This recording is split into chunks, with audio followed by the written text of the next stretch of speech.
Allô! C'est la 3e journée de mon ménage d'été. Je commence à avoir un peu d'expérience après les 2 premières vidéos, mais j'avoue que aujourd'hui, j'étais un peu nerveuse. J'ai pris le bac, je me suis dit, je vais faire celui-là, puis après ça, je me suis dit, non, je vais pas faire celui-là, parce que j'ai aucune idée de ce qu'il y a là-dedans. C'est une sorte de bac fourre-tout. Je sais qu'il y a des choses en lien avec le visuel, des choses qui font des lumières, mais il y a un peu de tout. Il y a même le bac déborde. Alors, je suis très excitée de redécouvrir ce qu'il y a là-dedans, mais en même temps, je suis un peu stressée de voir comment je vais pouvoir expliquer à quoi les choses m'ont déjà servi, ou en tout cas. Alors, j'ai décidé de prendre le risque et d'y aller. Alors, on va découvrir ensemble. J'ai été tentée de regarder ce qu'il y avait dedans avant de débuter la vidéo, puis je me suis dit non, je vais faire ça comme il faut. Alors, sans plus tarder, lançons-nous dans l'activité et peut-être qu'à la fin, on pourra jouer à qu'est-ce qui représente le mieux ce qui était dans ce bac-là, puis on pourra le catégoriser comme il faut. Alors, commençons par ce qui est évident, ce truc arc-en-ciel-là que j'avais acheté parce que c'était arc-en-ciel, que c'était beau. Je me souviens que je l'avais déjà accroché sur une corde, puis notamment, c'est cheap, hein, ça avait brisé. Je l'ai gardé parce que c'est beau, mais c'est pas quelque chose qui est hyper utile. Donc, un slinky arc-en-ciel, je pense que j'aime les arcs-en-ciel. Je l'ai utilisé quelques fois, mais j'ai pas de suggestions, d'idées concrètes à transmettre. Je vois l'ampleur du bac, donc je veux pas m'éterniser sur des choses qui sont peut-être pas si importantes. Mais je vous avais avisé, là, c'est un bac disparate avec plein de petites choses qui sont pas nécessairement assemblées dans un kit ou une activité, comme ce qu'on a pu voir peut-être dans les bacs précédents. Alors ici, j'ai une illusion d'optique que j'ai utilisée notamment pour des fins de régulation. Donc, certains enfants, regarder quelque chose qui se répète, qui fascine, c'est apaisant. Donc, c'était mon utilité de cette activité-là. Ici, j'ai un livre Look Visual Awareness Book. Donc, c'est un livre pour la première perception visuelle des bébés. Je l'ai utilisé beaucoup, beaucoup. Il se tient sur un chevalet, comme ça. Et on a des images noires et blanches. Mais ce qui est le fun, c'est que elles sont grosses et elles sont sur un chevalet.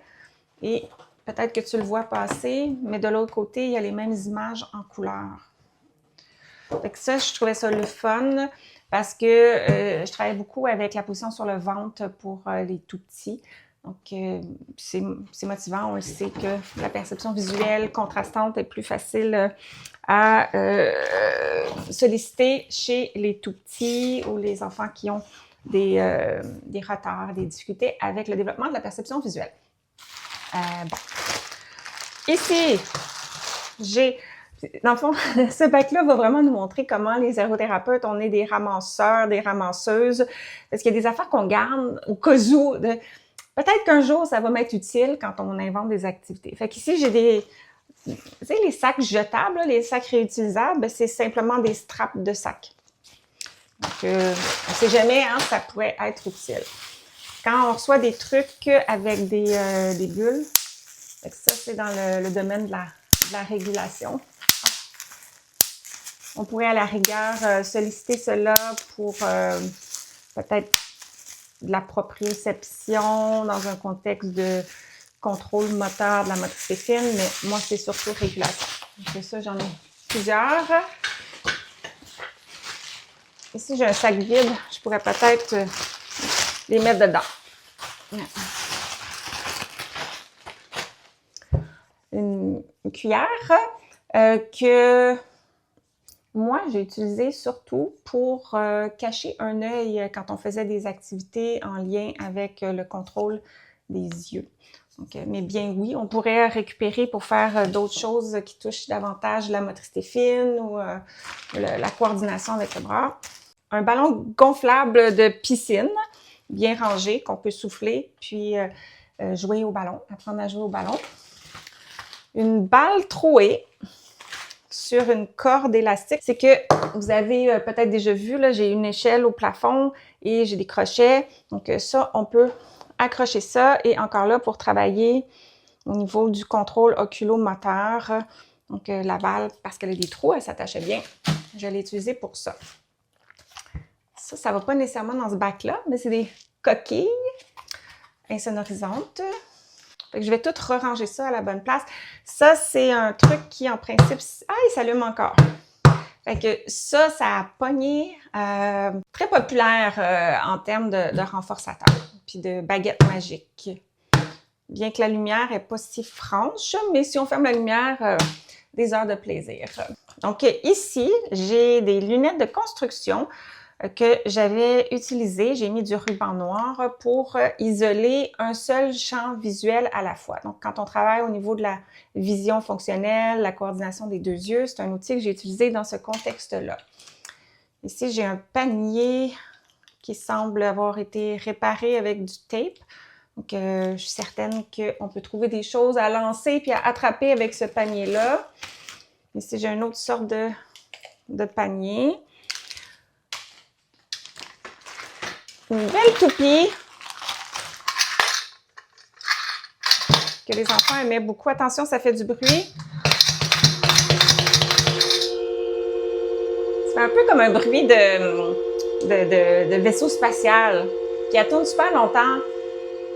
Oh mon Dieu, je pensais que c'était une bébite. Ok, c'est bon. J'avais dit, je suis stressée, je suis réactive. Ah, ça c'est intéressant. Probablement que tu n'as jamais vu un outil comme celui-là. Pas hyper généralisable comme utilisation. Je me souviens que c'était une famille d'un enfant avec des difficultés qui avait créé ce concept-là, qui est un livre en mots miroirs. Tu peux le lire avec un petit miroir en le tenant à côté de la page et y lire la réflexion. Ou tu peux lire le livre en le tenant face à toi et en regardant dans un grand miroir. Ou tu peux simplement le lire tel quel et te rendre compte combien c'est facile de lire en miroir. Très intéressant. Donc, probablement que là, tu es en train de regarder la photo. C'est vrai que notre cerveau est habitué à transformer l'information pour qu'elle soit le plus possible correspondante à ce qu'on connaît puis à ce qui fait du sens. Donc, lire à l'envers, c'est pas si difficile que ça, finalement. Alors, voilà. Je ne l'ai pas utilisé plus qu'il faut. Quelques fois, quand je l'ai eu, je pense, mais je me souviens plus exactement là, dans quel type d'objectif avec un enfant. Peut-être des fois, c'était juste pour comme renforçateur ou stimuler l'engagement dans l'activité qui allait suivre. Ici, j'ai Monsieur Puff et Monsieur Pive. Ah, OK, ça en est un autre. Tantôt, c'était camion de pompier. Celui-là, il est plus simple. Les lettres sont plus grosses. Avec des petits chiens. Ici, j'ai des brosses. Hein, des brosses de pression profonde. Ça va pas tellement dans ce bac-là. J'ai un bac pour tout ce qui est stimulation tactile. Alors, je pense que je vais le transférer dans ce bac-là. Ici, j'ai des lunettes de piscine. Ah, encore une fois, comme les lunettes de construction tantôt, avec un champ visuel de bloqué. J'avais eu une série de clients à un moment donné où je travaillais beaucoup au niveau de la vision fonctionnelle, puis je m'étais bâti tous ces outils-là. Un miroir, probablement parce que je l'avais lié avec mes livres de lecture en miroir. Ici, j'ai une belle balle avec des rubans, ce qui fait que c'est plus fun, c'est plus facile à attraper parce que quand la balle passe, si on la manque, on l'attrape avec les rubans. Fait que ça, c'est vraiment le fun. Une loupe. Parce qu'à l'origine, c'est un bac qui rejoignait beaucoup des trucs en lien avec, comme je disais, les lumières, le visuel. Ici, j'avais des gants. Ça ne doit plus fonctionner. Que les bouts de doigts s'allumaient. Mais là, ça ne s'allume plus. C'est le fun pour travailler dans le noir. Ça, c'est mes petites boules qui font de la lumière qu'on a vues dans le bac 1, que j'ai replacé dans ce bac-là ici. Un autre slinky. Ça doit être quelque chose qui fait de la lumière. Une tortue qui fait de la lumière.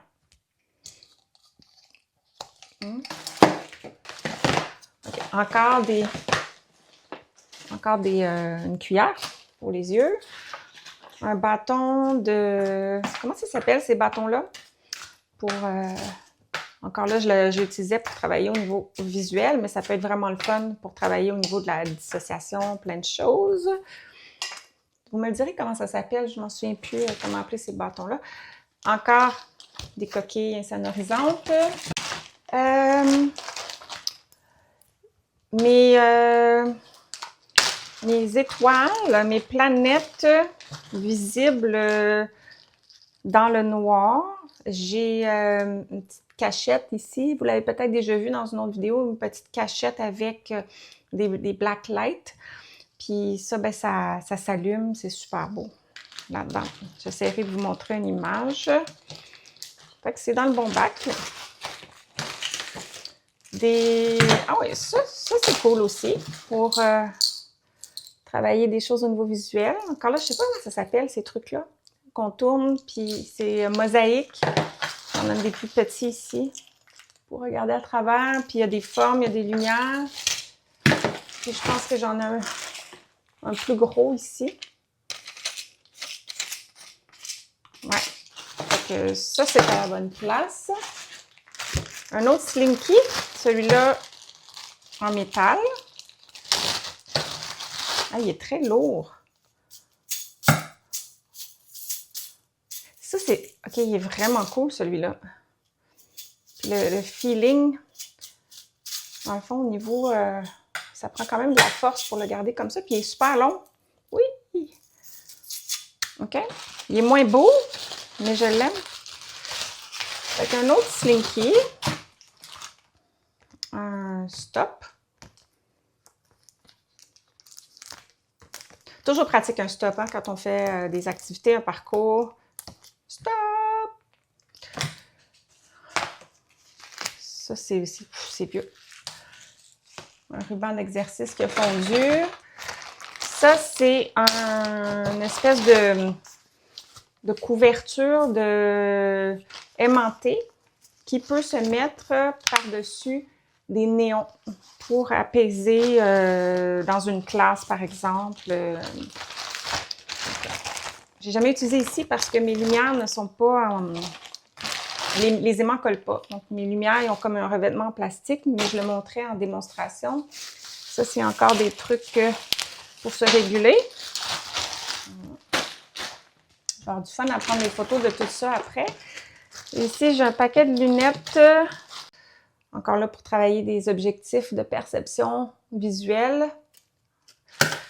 Rouge, vert. Et ceux-là, c'est... Je pense que c'est juste des lunettes 3D qui provenaient de cinéma. Des masques pour couvrir les yeux. Des glow sticks, c'est comme ça que ça s'appelle, c'est ça. Les glow sticks. Un tissu qu'on peut lancer, attraper. Quand je commence les activités de ballon, coordination, œil-main, tout ça, j'aime ça travailler avec des tissus. OK. Donc, des petites toupies. Vous allez les voir mieux en photo tantôt. Encore des loupes. OK, fait un gros sac de loupes. J'ai plein de loupes de toutes sortes de styles. Puis je pense que... Ah, excusez. J'avais acheté un kit des petites loupes là, dans des party favors, là, quand on veut de mettre ça dans les sacs quand on a des fêtes d'enfants. Fait que quand je travaillais avec des loupes, je pouvais en donner aux enfants. Ça, c'est un autre truc, ouais. Mosaïque pour regarder dedans. Et c'est ça, non, je vais tout reclasser ça comme il faut. Ça, c'est juste un couvercle de Tupperware. Une autre affaire de mosaïque. Une autre affaire de mosaïque. Des cordons. Ici, c'est écrit motricité fine, cuisine pour lampe de poche manuelle. OK, fait que j'avais fait des pictogrammes. En fait, je dis j'ai C'est pas mon écriture, fait que c'est sûrement un autre ergo de la clinique qui avait fait ça. Et quand on fermait la lumière, on utilisait une lampe de poche, puis c'était des pictogrammes d'Halloween. Et on les cherchait, on les mettait sur les murs, puis on les cherchait avec une lampe de poche. C'était une super belle activité pour la perception visuelle. Et le dernier, mais non le moindre, ça, je l'ai tellement utilisé. Je ne sais même plus si j'ai la capacité de l'utiliser encore parce que ce sont des haut-parleurs qui se branchent sur un lecteur de CD. Et les lumières vont au rythme des basses, là, de la basse dans la musique. Donc, je mettais de la musique avec beaucoup de basse et au fur et à mesure que ça fait des boum-boum dans la musique, la lumière dans le fond, vient se coordonner au rythme de la musique et c'est vraiment intéressant pour l'enfant, pour apprendre à coordonner ses mouvements au son puis au visuel d'un rythme. Cool. Fait que ça fait pas mal le tour de ce bac-là. Maintenant, mon coup de cœur, parce que je pense que c'est ça que je fais à la fin de mes vidéos, je dirais que mon coup de cœur, c'est vraiment ces haut-parleurs-là. Et sinon, quel serait le tien?